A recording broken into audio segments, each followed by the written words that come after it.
Olá, tudo bem com vocês? Hoje vamos refletir sobre os ensinamentos de Jesus o Cristo que estão em Mateus, no capítulo 5, versículo 13. Vós sois o sal da terra, e se o sal for insípido, com que se há de salgar? Para nada mais presta senão para se lançar fora e ser pisado pelos homens.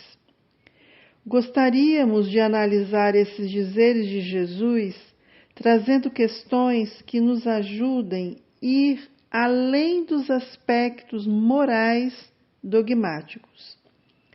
Por isso vamos dialogar com a ciência, com a filosofia e com a espiritualidade. E para iniciarmos, visando compreender os referidos ensinamentos, precisamos entender os sentidos das palavras ditas naquele contexto vivido e, assim, a partir do nosso entendimento, fazer as relações necessárias com os aspectos da espiritualidade no contexto atual. A palavra sal vem do grego raiz e railos, que significa sal e mar.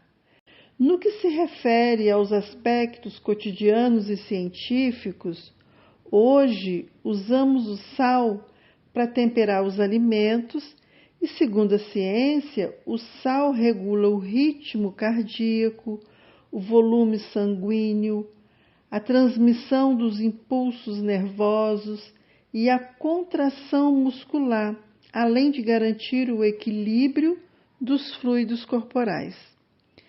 Mas, se usado em excesso, o sal aumenta os riscos de pressão alta, acidente vascular cerebral, conhecido como AVC, e infarto. Já a falta do sal no organismo causa a hiponatremia, revelando sintomas como dor de cabeça, sonolência e enjoo. Isso indica que precisamos consumir o sal com equilíbrio, respeitando a quantidade adequada no consumo diário. Além de ser essencial à vida animal, o sal também é importante conservante dos alimentos.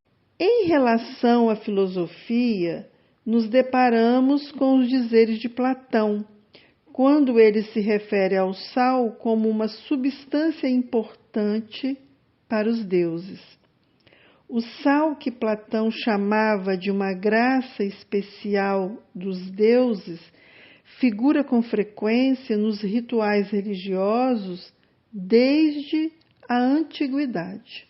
Nessa perspectiva, quando estudamos o sentido de sal na espiritualidade, nos deparamos com alguns entendimentos que, juntamente com os aspectos da ciência e da filosofia, mais especificamente em relação aos dizeres de Platão, podemos entender melhor as crenças e orientações daquele povo naquela época em que Jesus, o Cristo, fez o Sermão da Montanha, quando ele afirmou: vós sois o sal da terra. Em relação às crenças, costumes e orientações daquele e naquele tempo e espaço, podemos destacar: para os judeus, o sal simboliza a eterna aliança de Deus com o povo de Israel. No Egito, o sal era um produto sagrado. Os sacerdotes da antiguidade usavam sal para afastar demônios, que quer dizer energias trevosas. Gregos e romanos, para agradecerem aos deuses do lar, sacrificavam animais e, para purificar a casa, colocavam sal na cabeça do animal. Os hebreus usavam sal para purificação no decorrer do batismo. Os romanos consideravam sal como um símbolo de sabedoria e, por isso, derramavam o sal sobre os recém-nascidos, visando que nunca faltasse sabedoria aos mesmos. O sal tornou-se moeda de troca quando os soldados romanos recebiam salarium, sal em latim, numa quantidade diária de sal. Quer dizer, eles recebiam um saquinho de sal como parte do pagamento por seus serviços.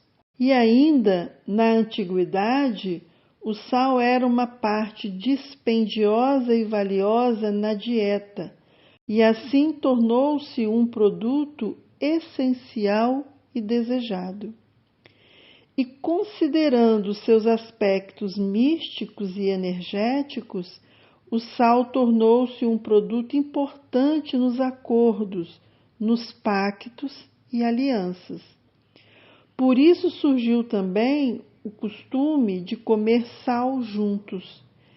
Quer dizer, fazer uma refeição como celebração de um acordo ou reconciliação. De modo que podemos observar essa tradição no Velho Testamento, em Levítico, por exemplo, no capítulo 2, versículo 13.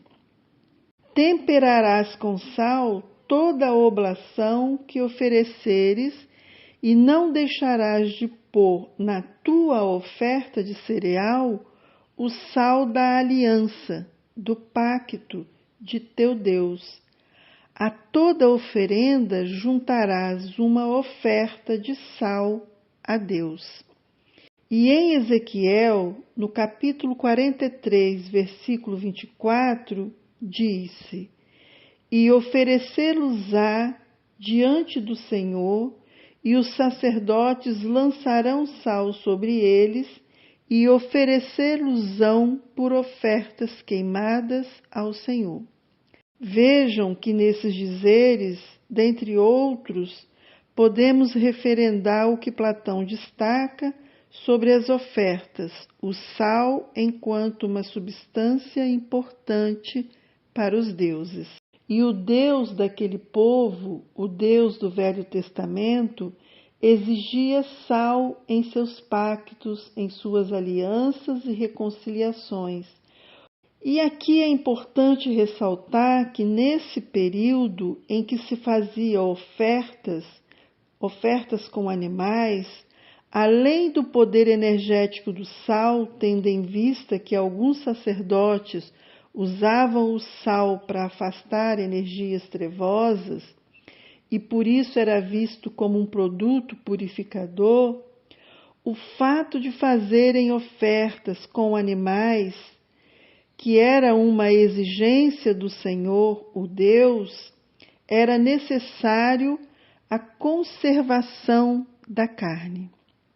E uma vez conservando-a, aquele povo orientado por Deus atribuía ao sal o poder de conservação e purificação. Observem que as diferentes e diversas questões, dentre várias que trouxemos para nossa reflexão, nos fazem entender, observar que há algo a mais nas crenças, nos costumes e orientações que precisam ser aprofundadas para além do sentido de purificação e conservação da carne em si.